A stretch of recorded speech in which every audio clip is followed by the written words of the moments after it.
حضور علیہ الصلوۃ والسلام کی صحبت سے، مجلس سے، تعلیم سے، تربیت سے پھر کیا بنا؟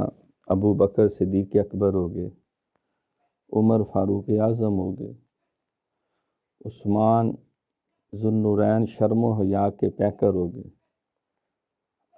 علی پاک خیبر شکن حیدر کرار ہو گئے، حسنین کریمین جنت کے جوانوں کے سردار ہو گئے،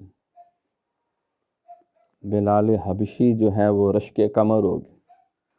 تو نے قطروں کو دیکھا گوہر کر دیا، تو نے ذروں کو دیکھا تو زر کر دیا، تو نے حبشی کو رشک کمر کر دیا، الٹا سورج پھرانا تیرا کام۔ داتا حج ویری لاسانی مہر علی، خواجہ ہند الولی میرے غوث جلی۔ کیسے کیسے دیے میرے محبوب نے یہ نگینے ہمیں روشنی کے لیے۔ تو یہ اس مرشد کامل کی صحبت اور تربیت تھی کہ جنہوں نے جو نہ تھے راہ پر اوروں کے ہادی بن گئے۔ واہ کیا نظر تھی جس نے مردوں کو مسیحا کر دیا۔